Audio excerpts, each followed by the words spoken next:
Untuk materi kita minggu ini, yaitu jadwal induk produksi atau dikenal juga dengan Master Prediction Scheduling. Jadi untuk materi hari ini, materi dan praktikumnya akan aku pimpin karena Pak Seno sedang ada kegiatan juga. Jadi semoga teman-teman bisa memahami apa yang aku sampaikan hari ini. Baik, sebelum memulai materi dan praktikum, ada baiknya kita berdoa dulu menurut agama dan kepercayaan kita masing-masing. Berdoa dimulai.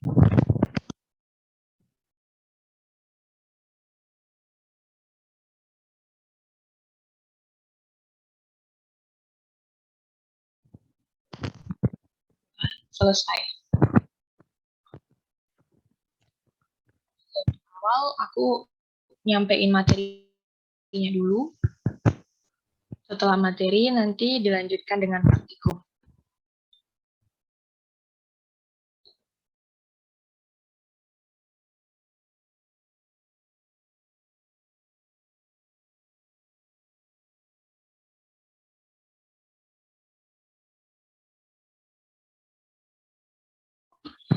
Nah, di lingkungan manufaktur, jadwal induk produksi atau penjadwalan produksi itu merupakan salah satu hal yang sangat penting. Nah, jadi lingkungan manufacturing yang umumnya dipertimbangkan ketika akan mendesain MPS atau jadwal produksi itu ada 3, yaitu make to stock, make to order, dan assemble to order. Nah, ini yang pertama itu kita bahas tentang make to stock dulu. Jadi kalau make to stock itu biasanya barangnya tuh dikirim secara langsung dari gudang produk akhir. Nah, oleh karena itu biasanya perusahaan itu harus menyiapkan stoknya dulu sebelum dipesan oleh pelanggan tiba atau customer ordernya tiba. Nah, hal ini berarti produk akhir harus dibuat atau diselesaikan terlebih dahulu sebelum menerima pesanan pelanggan. Jadi, kita bisa tahu mungkin banyak produk-produk yang manufacturing itu yang make to stock. Ya, bisa dikenali dengan adanya persediaan di gudang. Kayak produk-produk Unilever. Nah, jadi kapan saja ada pesanan dari pelanggan, mereka tinggal mengirimkan produknya. Nah, lanjut itu ada yang kondisi yang dipertimbangkan kedua itu make to order. Make to order ini biasanya baru dikerjakan atau baru dilakukan. Nah, seringnya komponen-komponen yang mempunyai waktu tunggu panjang itu direncanakan lebih awal. Jadi nanti bisa mengurangi waktu tunggu penyerahan produknya ke pelanggan. Jika ada pesanan produk masuk. Nah, lanjut untuk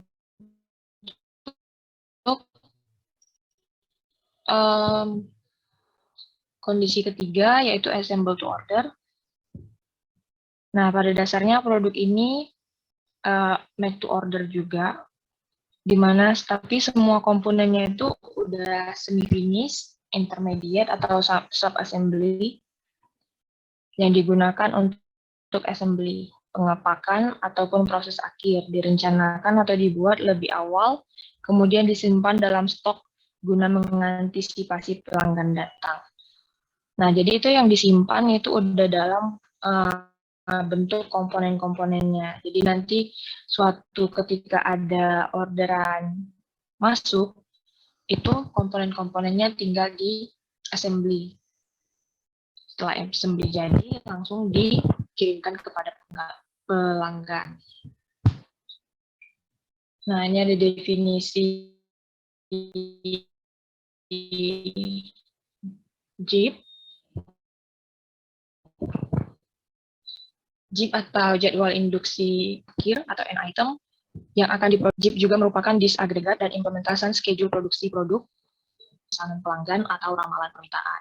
Production schedule dikenal juga dengan ini, dengan jadwal induk produksi. Itu merupakan suatu pernyataan tentang produk akhir termasuk part pengganti dan suku cadang dari suatu perusahaan industri manufaktur yang merencanakan produksi output berkaitan dengan kuantitas dan periode.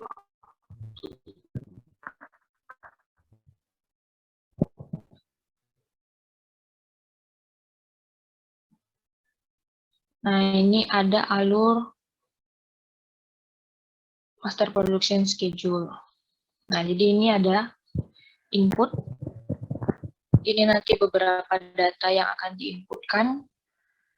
Nanti dari data-data ini, kita bisa menyusun MPS-nya atau penjadwalan produksinya. Nah, setelah kita coba susun, keluar jadwal induk produksi atau jadwal produksi induk. Yang dikenal juga dengan MPS.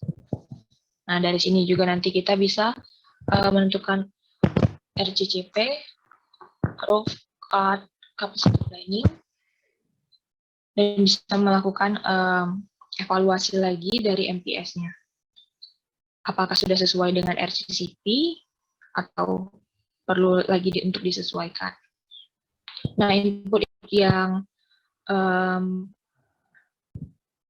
diperlukan untuk MPS itu ada berupa data permintaan total, status inventory, rencana produksi, data perencanaan, dan informasi dari RCCP. Data permintaan ini ya dari yang forecast, kan kemarin kita udah coba untuk melakukan forecast, nanti ada status inventory. Nah, selanjutnya ini bisa kita susun untuk menghasilkan jadwal produksi induk. Nah, ini fungsinya. Fungsi jadwal produksi induk itu untuk menjadwalkan produksi dan pembelian material untuk produk.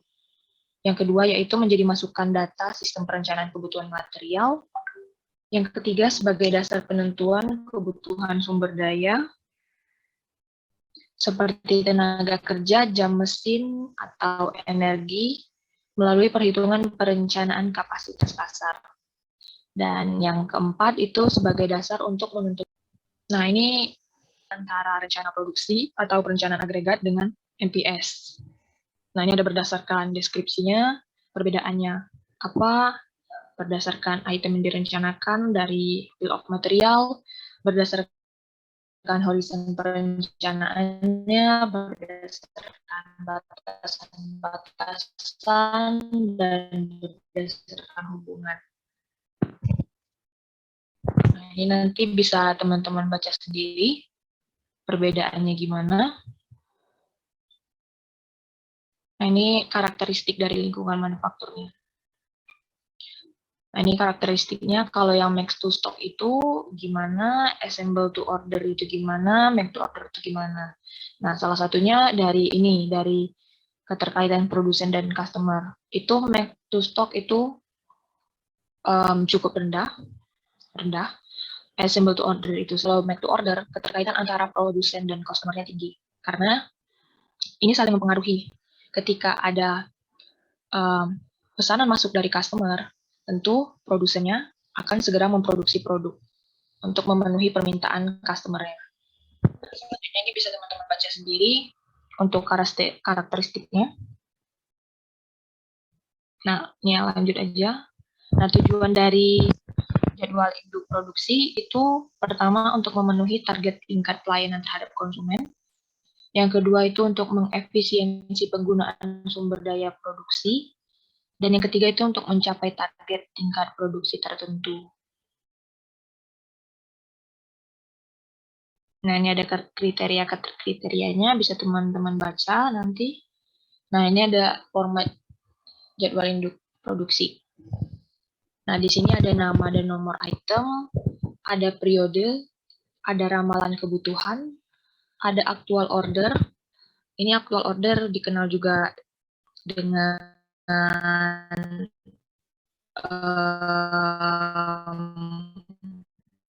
customer order atau istilah lainnya juga committed order, itu sama aja. Terus ini ada projected available balance. Itu istilah lainnya, proyeknya ada juga jumlah yang bisa dijanjikan. Nah, dan yang terakhir, jadwal produksi. Nah, untuk format MPS itu tampilannya seperti ini. Ini nanti aku jelasin pas praktikum.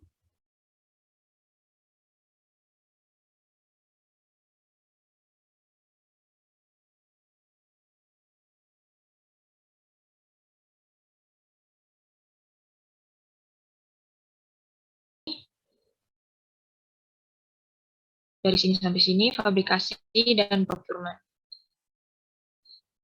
Nah, dari assembly sampai ke procurement itu waktu tunggu kumulatif. Kumulatif lead time. Nah, yang seluruhnya ini merupakan MPS planning horizon. Dengan visibility itu 3-6 bulan. Nah, ini nanti untuk lebih jelasnya kita bisa lihat di ini, di praktikumnya. Nah, di MPS juga ada yang istilah demand to fence dan planning to fence atau DTF dan PTF. Nah, ini nanti ada penjelasannya. Nah, ini period merupakan time bracket yang dipilih. Forecast atau perkiraan itu nanti sebagai dependent item, ada juga independent demand. Ini actual order, merupakan jumlah order yang sudah diterima. Dan ini projected available balance, merupakan perkiraan jumlah sisa pada akhir periode. Ini available to promise, adalah jumlah yang bisa dijanjikan kepada konsumen untuk dipenuhi. Nah, jadi ketika kita sudah melakukan penjadwalan, itu nanti bisa ada informasi mengenai ATP-nya atau available to promise. Jadi ketika ada orderan masuk, itu berapa jumlah yang bisa dijanjikan oleh perusahaan untuk dipenuhi. Nah, ini ada master schedule, merupakan hasil disagregasi. Nah, available to promise itu dinyatakan dalam dua bentuk, yaitu ada kumulatif dan non-kumulatif. Ini nanti di praktikumnya ada. Nah, ini ada beberapa istilah-istilah juga dalam jadwal induk produksi, yaitu ada time bucket, ada time phase plan, dan time preferences. Nah, ini time bucket merupakan pembagian planning period yang digunakan dalam jadwal induk produksi atau material requirement planning. Ini time phase plan. Ini penyajian rencana di mana semua data mengenai demand, mengenai order, dan inventory disajikan dalam time bucket. Nah, panjang time bucket itu bisa tergantung dari produknya dan tergantung waktunya, dia bulanan, kuartalan, atau mingguan. Ini time phases disebut juga dengan batas waktu penyesuaian pesanan. Jadi pembagiannya ada future ke dalam beda, yaitu tadi aturannya ada yang demand to fence dan planning to fence. Nah, ini time fence yang paling umum dikenal adalah demand of time fence dan planning time fence, di mana DTF ditetapkan pada waktu final assembly, sedangkan PTF ditetapkan pada waktu tunggu kumulatif. Nah, ini. Jadi di demand of time fence itu periode mendatangnya dari MPS, di mana dalam periode ini perubahan terhadap MPS tidak diizinkan. Jadi misal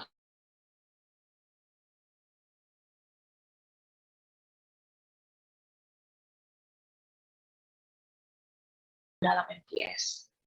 Nah, yang selanjutnya itu planning time fence. Periode mendatang dari MPS, di mana dalam periode ini perubahan-perubahan terhadap MPS dievaluasi. Nah, jadi kalau ada yang perlu dievaluasi nanti, ini dilakukannya di sini, di PTF, Planning Time to Fence. Oke, lanjut. Ini aktual. Aktual itu mungkin tidak sesuai rencana dan bisa berubah. Mungkin yang sudah kita rencanakannya gimana, aktualnya terjadi agak berbeda. Itu bisa saja terjadi. Nah, jika perubahan terjadi jauh sebelumnya, maka butuh waktu untuk menyesuaikan. Nah, jika dadakan, maka akan repot untuk menyesuaikan ketersediaan material dan kapasitasnya. Perlu batasan sampai mana perubahan pesanan dapat dilayani. Nah, oleh karena itu, perlu adanya time frame. Nah, ini 3 jenis order dalam jadwal induk produksi. Ada plain order, ada firm plain order, ada order. Nah, ini bisa teman-teman baca sendiri nanti untuk penjelasannya. Nah, ini ada panjang horizon perencanaan.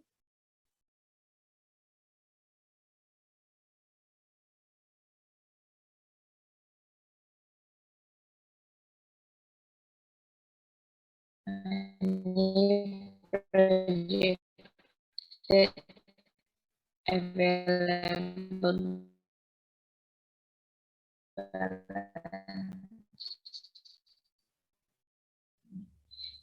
available balance itu merupakan proyeksi NPS. Nah, pada akhir setiap produk seperti yang udah aku sampaikan, PEB itu juga istilahnya agak berbeda, teman-teman jangan bingung, itu sama aja PEB dan POH. Ini disingkat POH sih, Projected On Hand Balance. Nah, ini available to promise, ATP, merupakan informasi yang sangat berguna bagi Departemen Pemasaran, di mana nilai ATP memberikan informasi tentang berapa banyak item atau produk tertentu yang dijadwalkan pada periode waktu untuk pesanan pelanggan, sehingga bagian pemasaran dapat membuat janji yang tepat kepada pelanggan. Nah, jadi kalau kita udah tahu berapa nilai ATP-nya, itu bagian pemasaran bisa menjanjikan berapa jumlah yang bisa mereka kasih ke pelanggan. Nah, ini masih penjelasan time franchise tadi, teman-teman nanti bisa baca sendiri. Nah, ini input untuk MPS, itu ada lead time, ada on hand. On hand ini posisi inventory awal, atau beberapa literatur itu juga menggunakan istilahnya beginning inventory. Terus ini ada safety stock, stok pengaman, stok tambahan dari item yang direncanakan. Terus ada data permintaan, terus ada aggregate planning, data perencanaan, FCCP. Nah, ini untuk struktur produknya, bisa teman-teman baca sendiri nanti.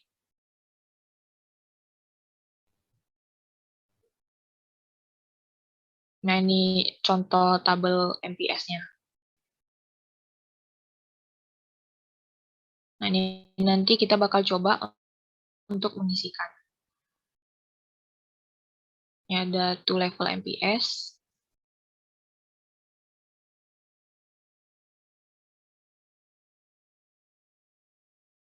Nah, oke. Untuk materi sampai yang ini dulu, nanti kita langsung lanjut ke praktikum. Nah, untuk materinya apa teman-teman ada pertanyaan dulu? Ada, Kak. Oke, ini aku langsung lanjut ke praktikumnya ya.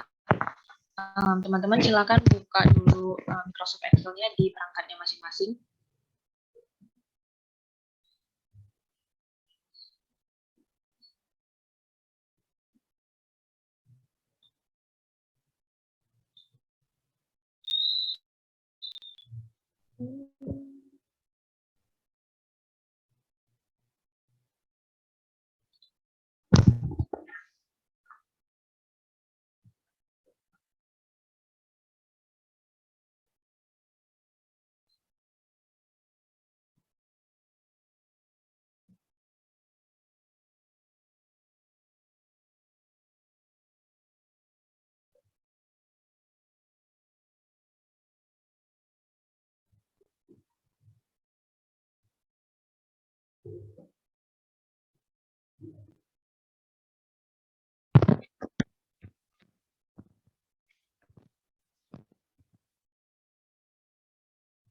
Nah, oke, teman-teman. Ini teman-teman bisa inputkan dulu seperti yang tertera di screen. di Excel teman-teman masing-masing. Jadi nanti kita bakal bareng-bareng buat praktikum gimana cara membuat MPS-nya. Oke, silakan teman-teman inputkan dulu.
Nah, di sini di screen bisa teman-teman lihat sama seperti yang udah aku jelasin dari PowerPoint-nya. Tadi di PowerPoint ada mengenai data peramalan, jadi ini data peramalan, ini aku ambil sebagai contoh untuk 3 bulan. Nah, terus di sini ada tabel ininya, tabel NPS-nya. Di tabel NPS itu ada informasi mengenai beginning inventory atau tadi on hand inventory sama aja.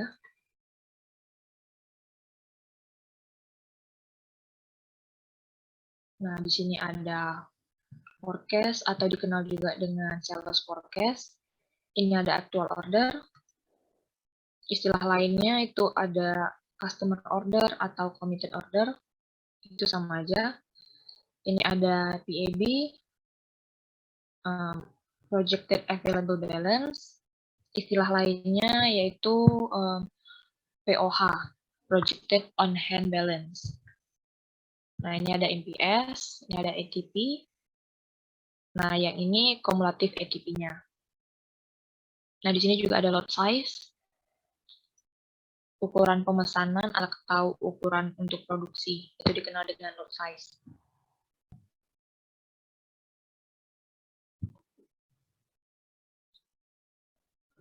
Oke, aku harap teman-teman sudah selesai menginputkannya.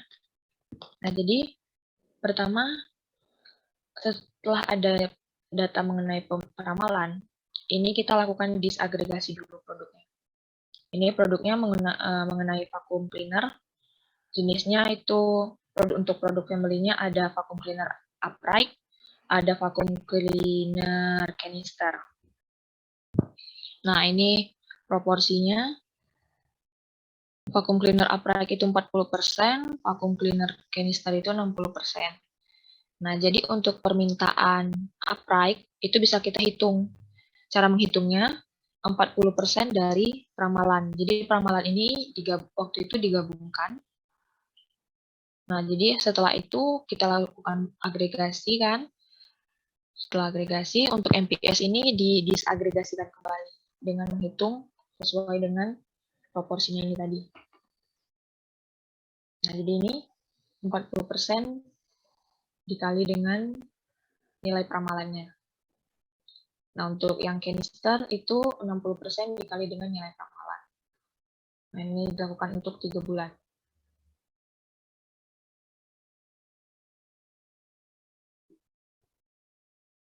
Nah, ini untuk MPS-nya, ini dilakukan dengan per minggu. Jadi ini minggu 1, minggu kedua, minggu ketiga, dan minggu keempat. Nah, minggu pertama sampai minggu keempat, itu berarti bulan Januari. Nah, minggu ke-5 sampai minggu ke-8 itu bulan Februari, dan minggu ke-9 sampai minggu ke-12 itu bulan Maret. Nah, ini untuk yang forecast-nya udah kita tahu. Vacuum cleaner upright itu 540. Nah, jadi ini di sini kita isikan di forecast. Karena di sini 4 minggu, kita bagi 4 aja. Jadi 540 bagi 4, 135. Berarti minggu ke-1 135, minggu kedua 135, 3 dan 4-nya sama. Nah, ini untuk bulan Februari, permintaannya ada peramalan permintaannya 400. Nah, ini kita isikan juga ini. Nah, begitu juga selanjutnya untuk bulan Maret. Nah, jadi di sini udah ada actual order yang masuk. Nah, ini informasinya.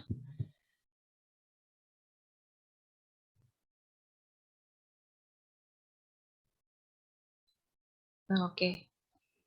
Jadi setelah ada informasi-informasi yang kita dapatkan tadi, kita bisa menghitung PAB-nya. Untuk periode pertama, itu PAB-nya dihitung dengan nih, beginning inventory atau on-hand inventory ditambah dengan MPS yang ini dikurang dengan aktual ordernya. Nah, di sini aktual ordernya 95. Nah, jadi nilai PAB untuk minggu pertama atau periode pertama itu 95. Nah, untuk periode kedua, itu cara menghitungnya berbeda dengan periode pertama. Rumusnya itu PAB periode sebelumnya, berarti ini yang 95, ditambah dengan MPS pada periode ini, berarti di sini periode kedua. MPS-nya masih 0. Nah, ini dikurang dengan nilai terbesar antara forecast dan aktual ordernya. Di minggu kedua, nilai terbesarnya itu di forecast, berarti ini dikurang dengan nilai yang forecast. Nah, oke. Lanjut, hitung ke minggu ke-3. Caranya masih sama, project PAB periode sebelumnya ditambah dengan MPS saat ini dikurang dengan nilai terbesar antara forecast dan aktual. Nah, untuk minggu ketiga, nilai terbesarnya itu di aktual order. Jadi dikurangi dengan nilai yang aktual order. Nah, begitu juga caranya sama untuk menghitung PAB di minggu keempat sampai dengan minggu ke-12. Teman-teman perhatikan dulu nilai di forecast dan aktual ordernya, tentukan mana yang nilai terbesar, itu nanti sebagai pengurangnya. Nah, ini sambil aku mengisikan, teman-teman juga bisa mengisikan sesuai dengan yang aku instruksikan tadi.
Oke, ini aku ulang ya.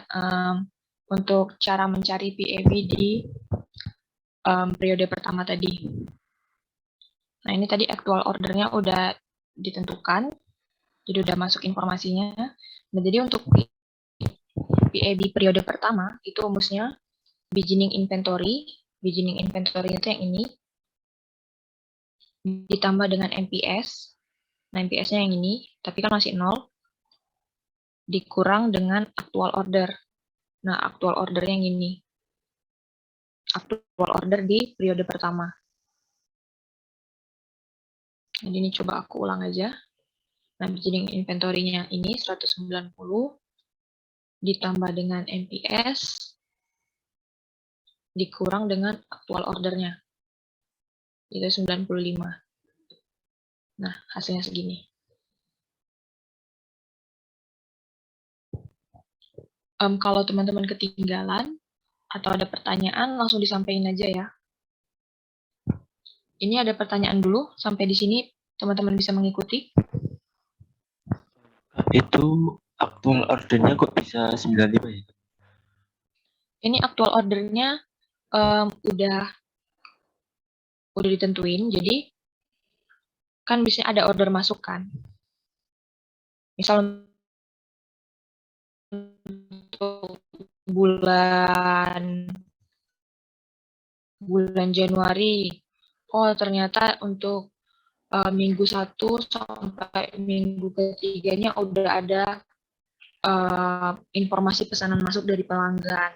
Nah, jadi informasi pesanan masuknya itu di di minggu ke-1 itu pelanggan minta 95, minggu kedua pelanggan minta 90, minggu ketiga pelanggannya minta 140.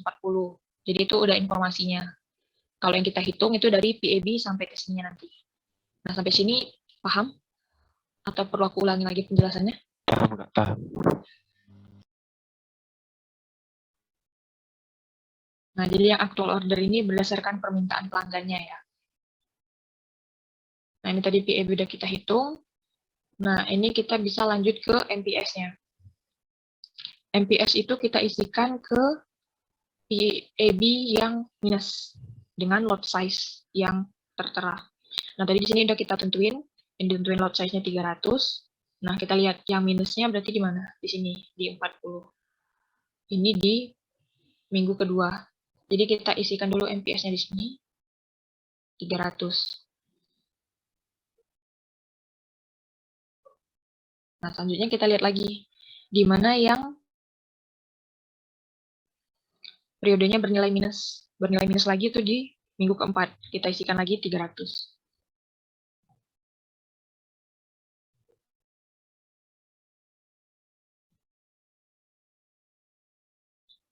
Nah, jadi PAB yang bernilai minus, itu berarti kita perlu melakukan produksi. Nah, jadi produksinya dicatatkan yang di sini, di MPS, sesuai dengan lot size-nya. Ini ada lagi yang minus di periode ke-7. Ini 300, minus lagi di periode ke-10.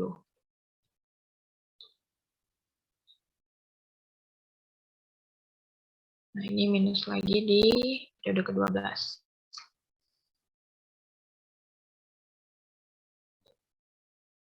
Nah, oke, sampai sini untuk cara menginputkan MPS-nya, teman-teman bisa mengikuti.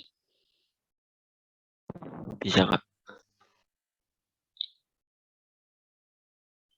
Oke, ini masuk ke ATP. Ini rumusnya, rumus ATP. Nah, ini. Rumus ATP itu beginning inventory hanya pada periode pertama, ditambah dengan MPS, dikurangi safety stock jika ada, dikurangi dengan penjumlahan customer order sebelum MPS selanjutnya. Nah, ini contohnya di periode pertama dulu. Nah, di periode pertama itu ada beginning inventory kan. Jadi caranya beginning inventory-nya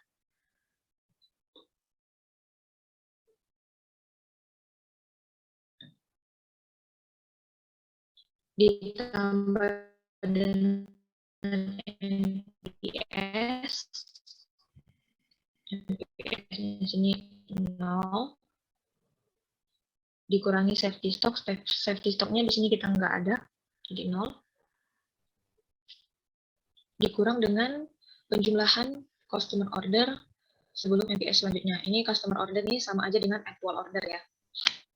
Nah, di sini MPS selanjutnya di mana? MPS selanjutnya kan di minggu kedua. Berarti customer order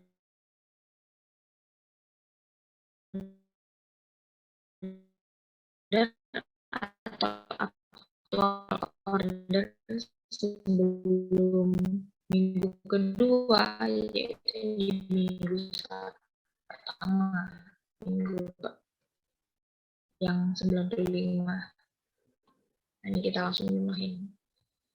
Nah, ketemu ATP-nya 95.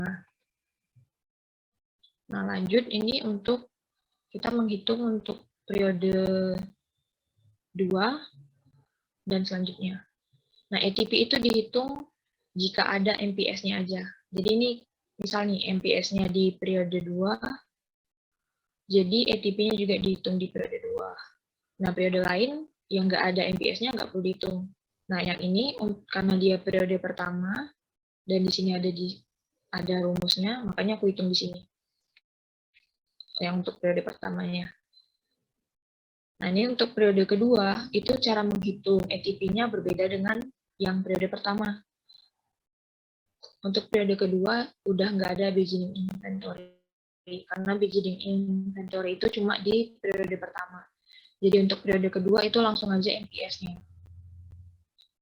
MPS dikurang dengan safety stock. Safety stock-nya sini kita nggak ada.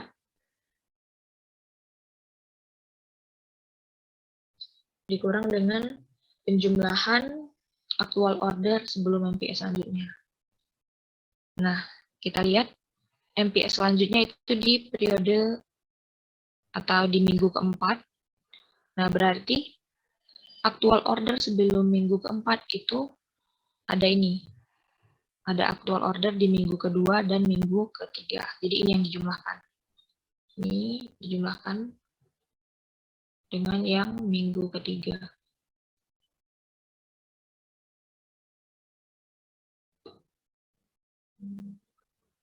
Nah, ketemu hasilnya 70.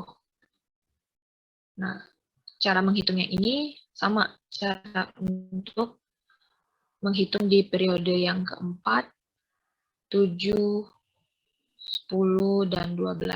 Nah, jadi ini kita coba hitung lagi. Langsung ke MPS-nya. Safety stock-nya 0. Langsung aja, berarti penjumlahan customer order. Ada order lagi di minggu ke-7, berarti actual ordernya dipakai dari yang ini. Minggu keempat, 5, dan 6.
Maaf tadi teman-teman, tadi sempat terputus. Tadi macet sampai bagian mana ya? Biar aku ulang lagi.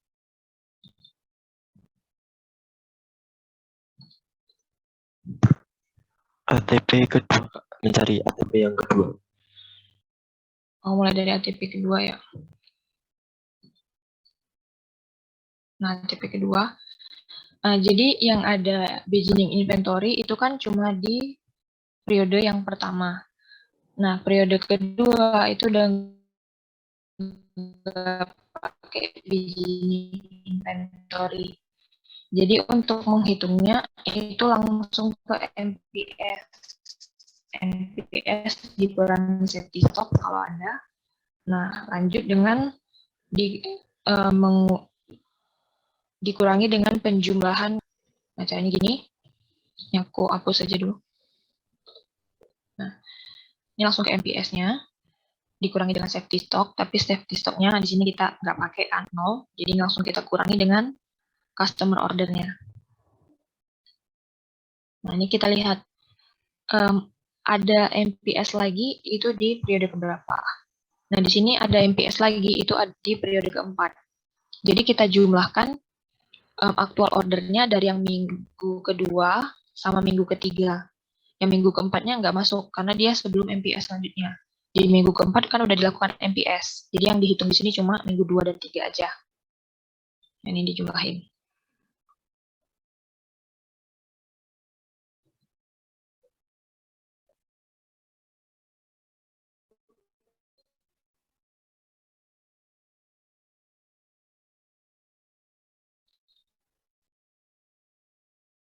Nah, cara ngitungnya sama buat yang minggu keempat, 7, 10, dan 12.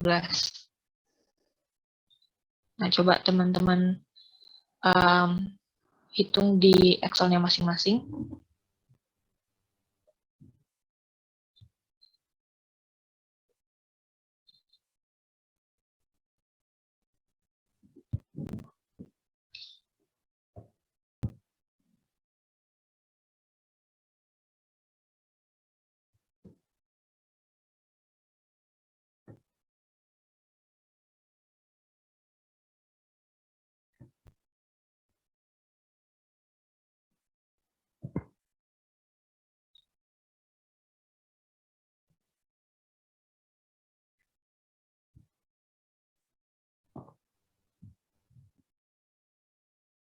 Oke, untuk cara menghitung ATP-nya, apa masih ada pertanyaan?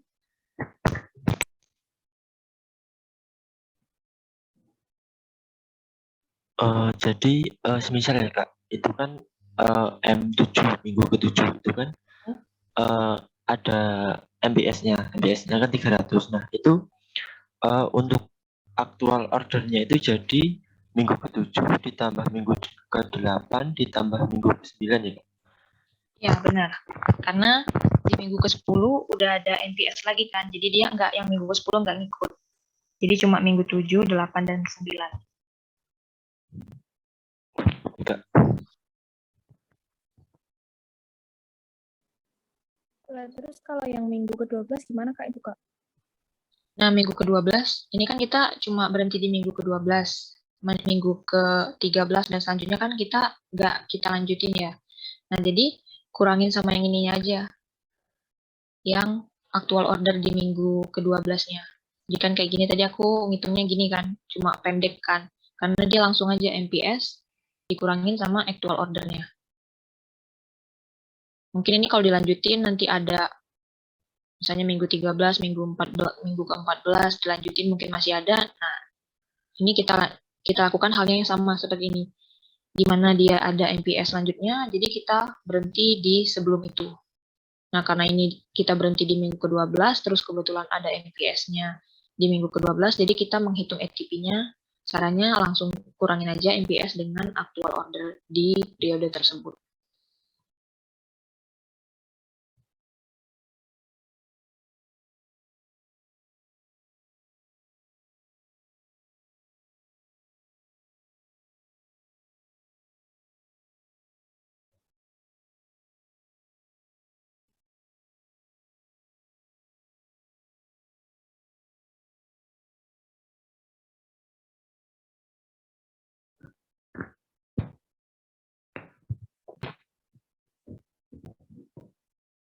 Nah, oke. Ini sekarang aku lanjut ke kumulatif ATP-nya. Nah, ini untuk yang periode 1 langsung kita tulis aja 95. Nah, untuk periode kedua, itu dia kumulatif, berarti ATP dari periode sebelumnya dijumlahkan dengan ATP di periode saat ini. Nah, ini tarik aja.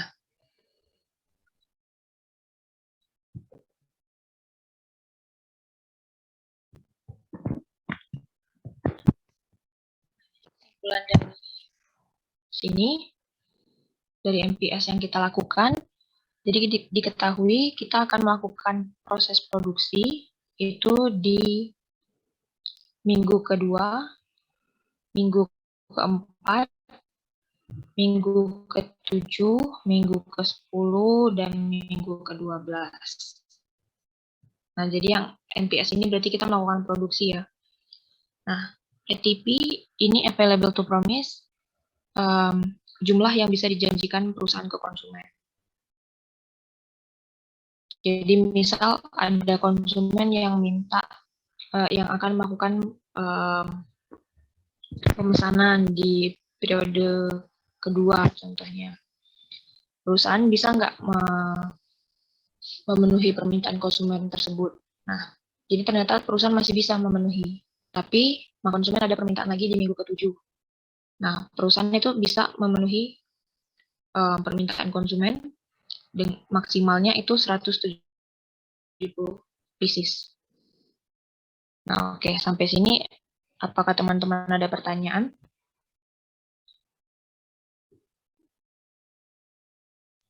Belum ada, Kak. Oke, kalau belum ada aku lanjut. Ini tadi contoh yang pertama, ini kita nggak pakai safety stock. Nah, ini lanjut dengan contoh yang kedua. Ini aku pakai safety stocknya itu 50, beginning inventory-nya 200, lot size-nya 400. Nah, ini data forecast-nya diambil dari yang ini, 810, 600, 870, ini dibagi 4 per periode ya, per minggu. Ini berarti untuk bulan Januari, Februari, dan Maret. Nah, ini aktual order yang udah masuk dari konsumen. Ini kita menghitung PAB-nya. Cara menghitung PAB-nya masih sama kayak yang contoh yang di atas. Nah, untuk periode 1, itu beginning inventory ditambahkan dengan MPS dikurang dengan aktual ordernya. Jadi untuk di periode pertama aktual ordernya 170. Nah, ini. Nah, lanjut untuk periode menghitung PAB di periode kedua sampai 12. Caranya sama, tapi di sini aku mau coba tunjukin ke teman-teman pakai rumus if biar lebih simple. Nah, di sini kita buat dulu kondisinya. Kondisinya jika nilai forecast lebih besar dari nilai aktual order.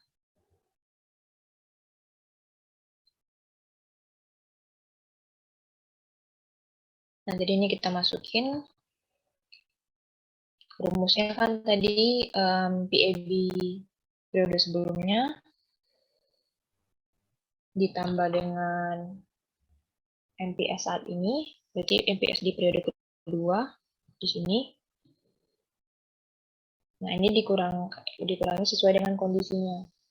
Nah, jadi di sini kondisinya jika nilai forecast lebih besar dari aktual order, maka itu dikurangkan dengan nilai forecast.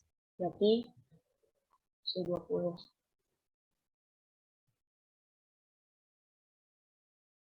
Nah, jika kondisinya salah, jika ternyata yang lebih besar itu nilai aktual ordernya, berarti kondisinya salah kan?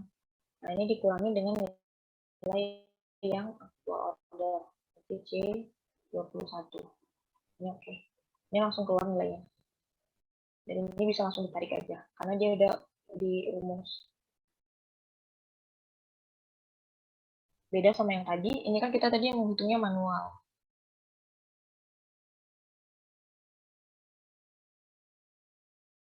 Oke, untuk menginputkan rumus if-nya, apa teman-teman ada kendala? Bisa diulang Kak? Oke, aku ulang ya.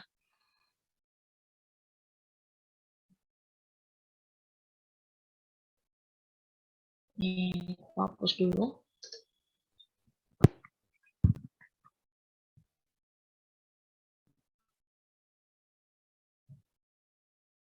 Nah, yang pertama kita masukkan keadaannya dulu. Keadaannya nilai forecast lebih besar daripada nilai aktual order.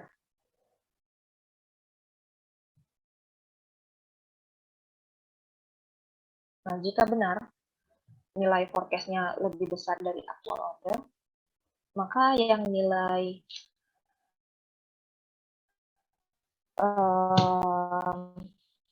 PAB dan NPS itu tadi dikurangi dengan nilai yang forecast. Tapi ternyata jika keadaan ini salah, malah yang lebih besar itu nilai aktual ordernya. Maka PAB dan NPS itu dikurangi dengan nilai aktual order, bukan forecast. Karena kan keadaan ini tadi salah. Jadi kita masukin di sini, PAB sebelumnya, ditambah dengan NPS, forecast yang lebih besar, itu kita kurangi dengan nilai forecast.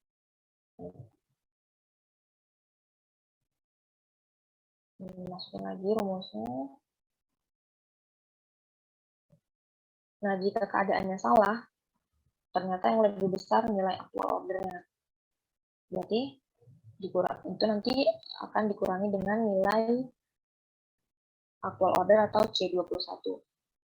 Ini kita oke. Habis itu tarik aja sampai ke ujung.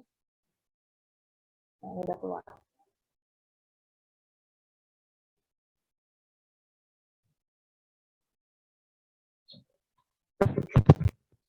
Bisa mengikuti?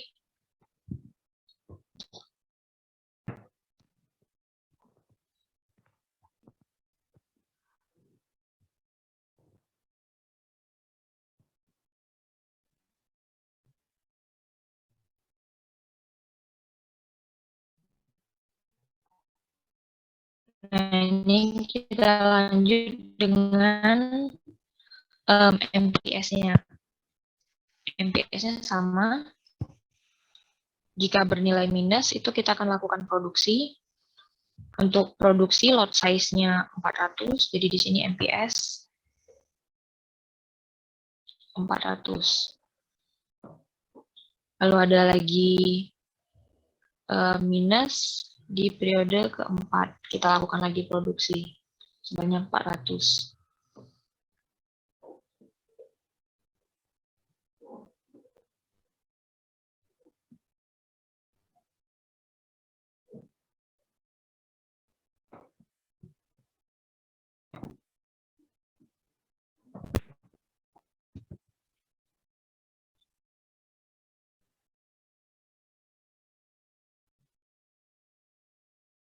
Nah, ini untuk menghitung ATP-nya agak berbeda dari contoh yang di atas tadi. Karena di sini ada safety stock. Nah, sebentar. Oke. Nah, ini untuk yang periode pertama dulu. Itu dari beginning inventory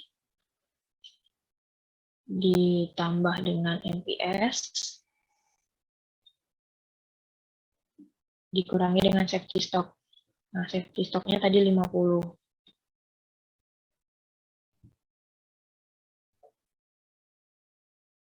Dikurangi dengan penjumlahan aktual order sebelum NPS selanjutnya. NPS selanjutnya ada di periode kedua. Jadi aktual ordernya kita ambil dari yang periode 1 aja. Oke. Nah, ternyata di sini ATP-nya bernilai minus.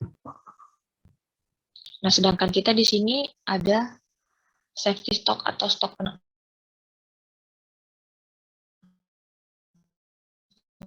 pengaman.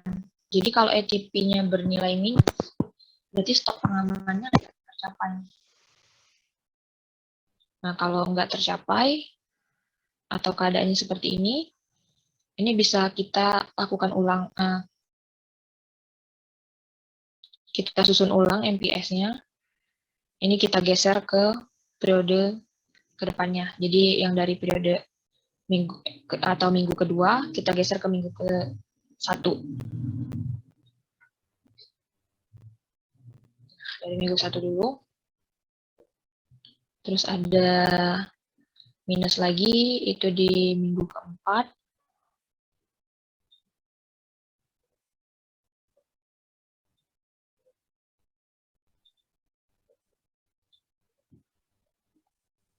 Nah, ini yang ATP-nya kita hitung ulang.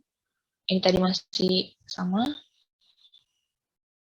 Yang actual order-nya berarti dikurangi dengan actual order di minggu pertama, minggu kedua, dan minggu ketiga.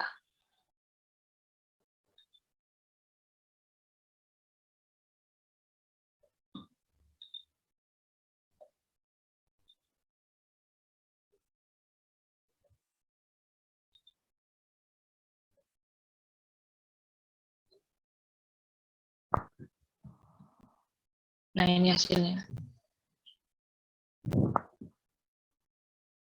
Hasilnya udah positif, udah nggak minus lagi. Nah, berarti ini nanti safety stock-nya bisa terpenuhi. Nah, ini kita lanjut menghitung ATP yang lainnya.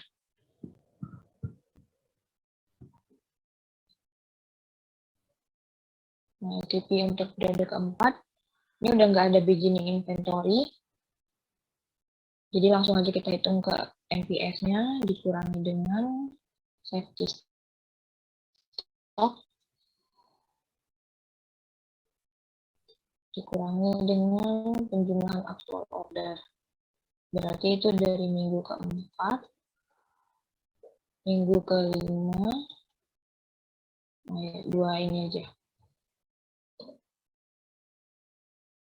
Nah, ini lanjut hitung lagi untuk minggu ke-6. Dari MPS, dikurangi safety stock, actual ordernya di minggu ke-6 dan minggu ke-7.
Kita lanjut dengan menghitung kompetitif di ATP periode sebelumnya dijumlahkan dengan ATP saat ini.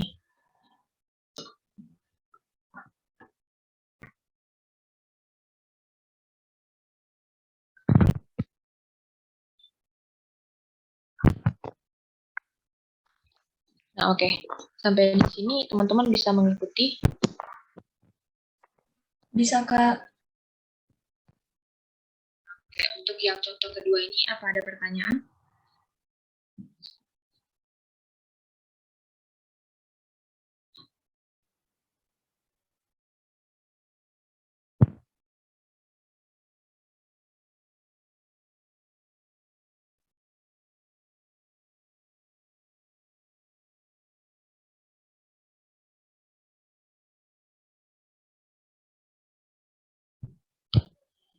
Kalau nggak ada pertanyaan, jadi ini untuk tugas praktikum kelompoknya dilanjutin aja tugas dari minggu sebelumnya.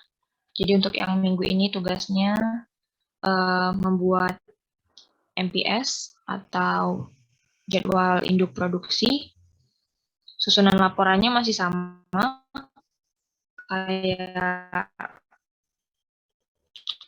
laporan sebelumnya, ada latar belakang, pengumpulan data, pengolahan data, analisis dan pembahasan, dan tracking data, itu teman-teman bisa terus disagregasi produknya. Pas agregasi produk, aku lupa itu dijadikan produk family. Nah, jadi produk family itu contohnya misalnya kita punya mouse. Nah, produk family-nya misalnya itu ada mouse yang berwarna merah, ada mouse yang warna kuning, ada mouse yang warna hitam. Nah, jadi itu nanti dihitung proporsi produknya. Nah, tapi kemarin kita nggak melakukan yang seperti itu kan. Aku cuma minta teman-teman menentukan satu jenis produknya aja. Jadi nanti bisa teman-teman skenarioin sendiri. Misal produk teman-teman sepatu. Nah, bisa aja nanti dibuat jadi jenisnya ada sepatu dewasa, sepatu anak-anak. Nah, untuk proporsi produknya itu sebenarnya bisa dihitung. Ada cara menghitungnya. Kemarin juga di PPT-nya Pak Seno kalau nggak salah ada. Tapi karena kemarin aku di tugasnya yang nggak mencantumkan, mungkin teman-teman nggak terlalu memperhatikan untuk itu. Nah, jadi ini untuk proporsi produknya teman-teman bisa skenarioin sendiri juga. Misal, ya kayak gini tadi, misalnya contohnya 40% sama 60%. Atau nanti misal mau buat 45% dan 55% itu bisa. Silakan teman-teman sesuaikan sendiri. Nah, ini nanti dibuat seperti ini. NPS-nya.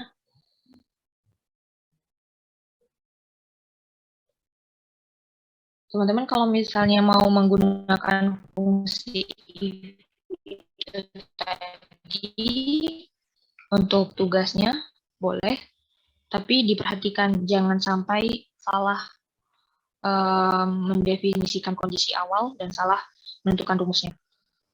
Oke, untuk tugas kelompoknya apa ada pertanyaan? Untuk penentuan bikin inventory sama safety stock juga skenario sendiri ya, Kak?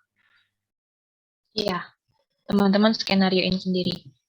Misal ini tadi produk family-nya ada dua. Yang satu mouse warna kuning, mouse warna merah, sama mouse warna hitam. Nah, jadi beginning inventory-nya silakan teman-teman atur sendiri, lot size-nya juga, terus mau pakai safety stock atau enggak, nah silakan tentukan sendiri. Nah, nanti proporsinya juga tentuin sendiri. Ini kalau dijumlahin ya 100% ya. Kak, waktunya Kak, Ya, silakan. ini nanti kalau nggak pakai safety stock, berarti tabel yang tengah aja itu Kak? Apa harus pakai safety stock?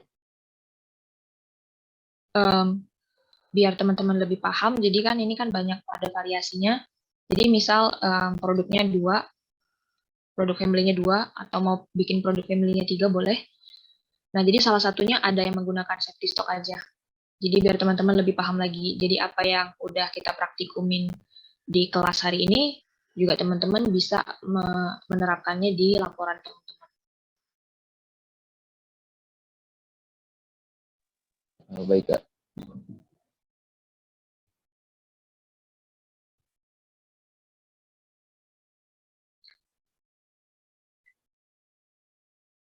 Oke, ada pertanyaan lagi?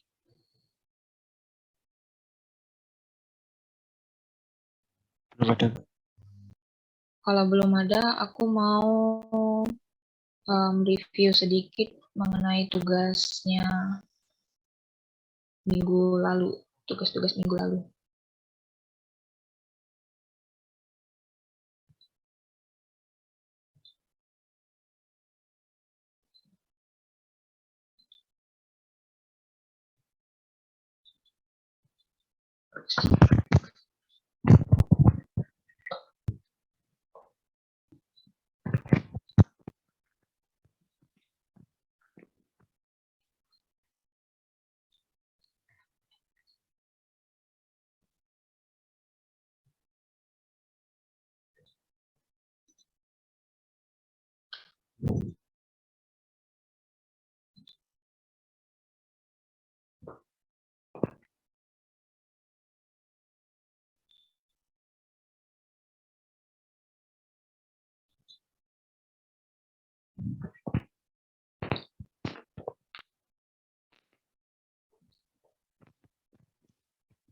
Ini pertama aku mau review dari tugas yang peramalan dulu. Ada beberapa yang aku note di sini. Beberapa teman-teman udah paham cara melakukan peramalan dengan ARIMA, hasilnya juga udah baik.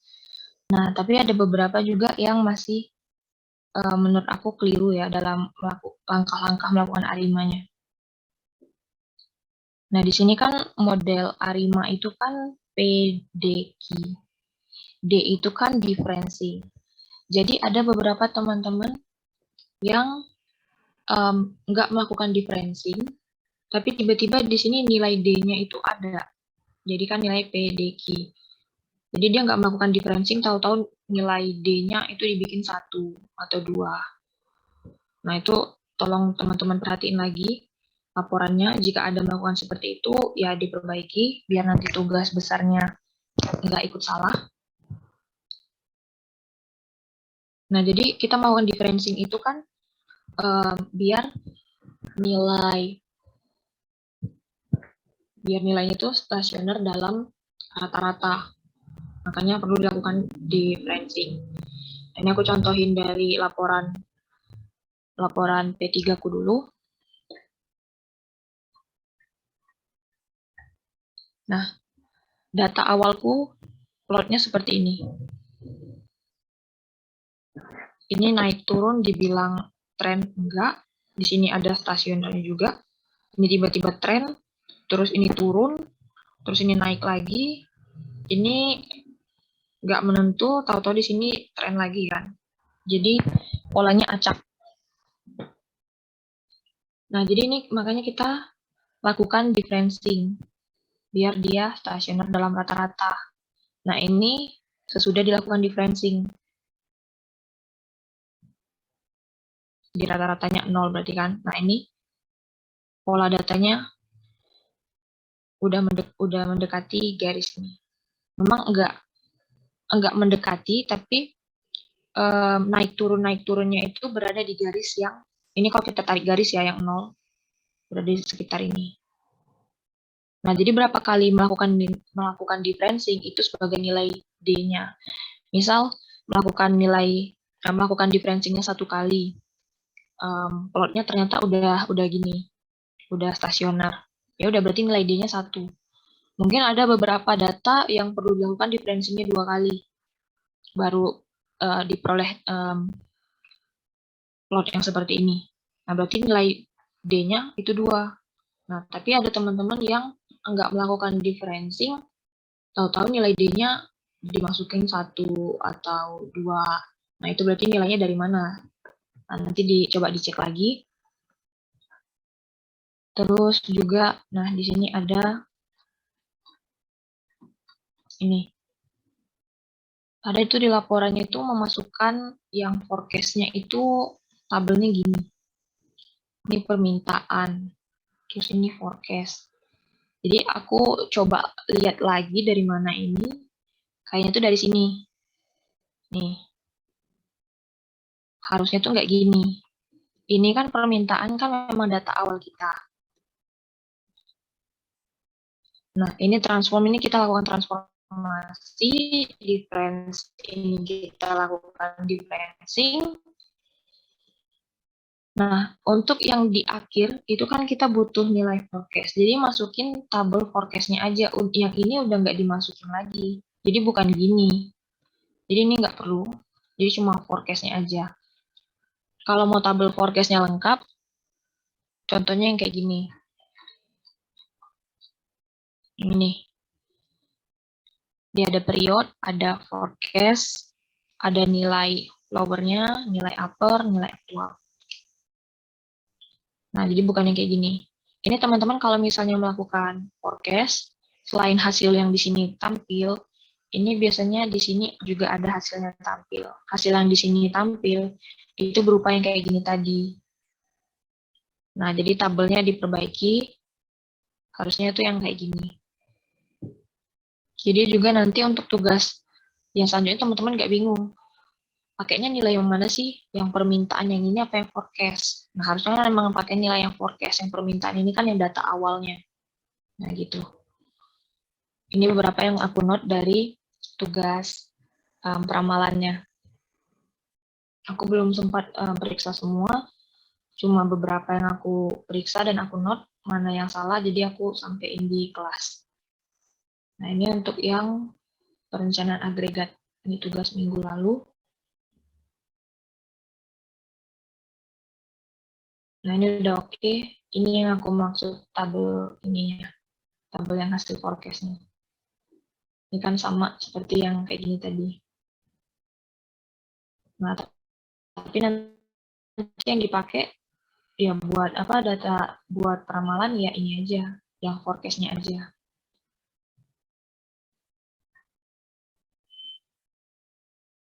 Nah, ini udah oke, dibulatin aja.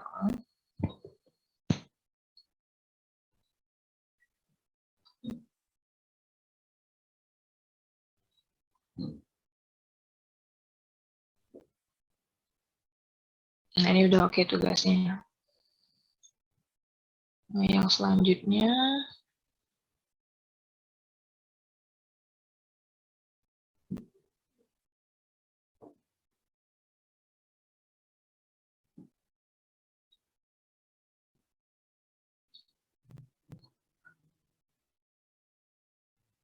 ini juga udah oke, tapi ini satuannya untuk biaya produksinya masih dalam dolar ya.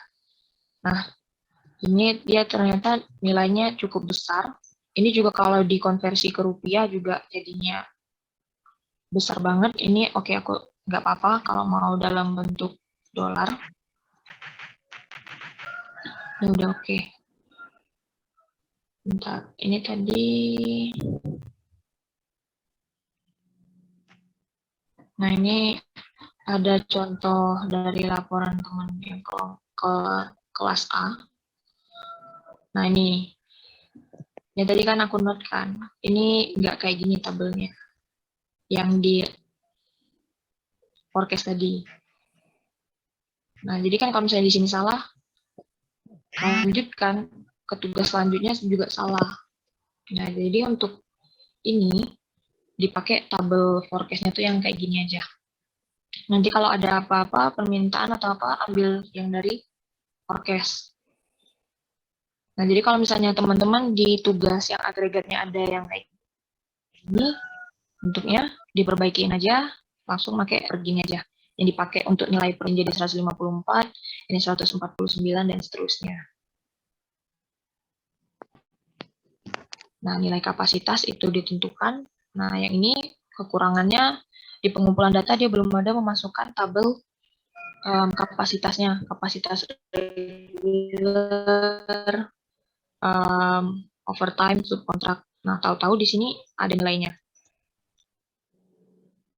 Nah, itu perlu diperhatiin.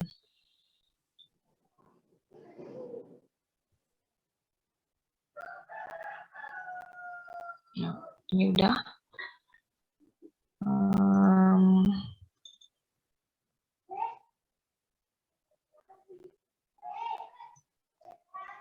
Ini juga ada teman-teman yang ini. Kemarin kan aku nyontohin pakai dicoret ya. Itu sebenarnya biar teman-teman paham aja sih. Kalau ini kapasitasnya udah habis, jadi nanti untuk yang selanjutnya jangan diambil dari situ. Nah, untuk laporan ini nggak perlu dicoret di atau gini baiki. Dan ini kemarin aku salah set waktu submitnya. biasanya kan aku ngeset cut off-nya itu Senin malam jam 23.59 ya. Jadi aku setnya ini malah tanggal 15 jam 23.59, berarti nanti malam. Nah, jadi kalau misalnya teman-teman yang di laporan perencanaan agregatnya masih ada yang perlu diperbaiki, silakan diperbaiki, masih ada waktu sampai nanti malam. Oke, review tugasnya sampai di sini dulu. Apa ada yang ingin teman-teman tanyakan?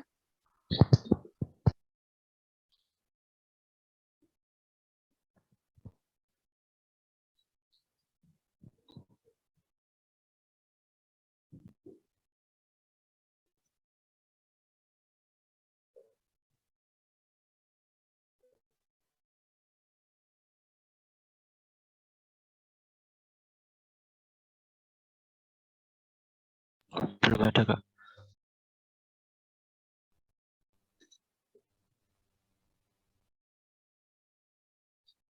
Oke, kalau belum ada.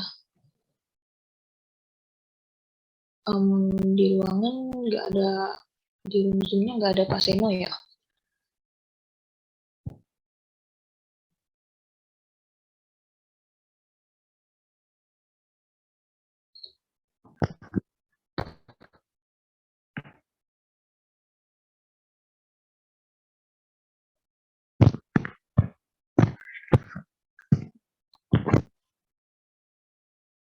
Oke, kalau nggak ada pertanyaan dari teman-teman, aku cukupkan dulu untuk materi dan praktikum P3-nya minggu ini. Aku harap teman-teman bisa mengerjakan tugasnya dengan sebaik mungkin dan mengumpulkan dengan tepat waktu. Kalau ada pertanyaan itu nanti bisa teman-teman tanyakan aja di grup atau chat ke aku pribadi. Oke, atas perhatian dan partisipasi teman-teman dalam praktikum minggu ini, aku ucapkan terima kasih. Selamat siang. Siang, Kak. Selamat siang, Kak. Makasih, Kak.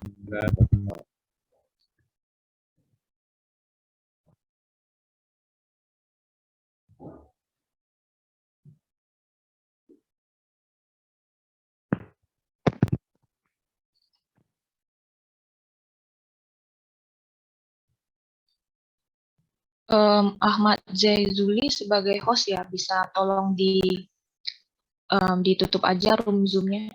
Oke, baik, Kak. Oke, terima kasih.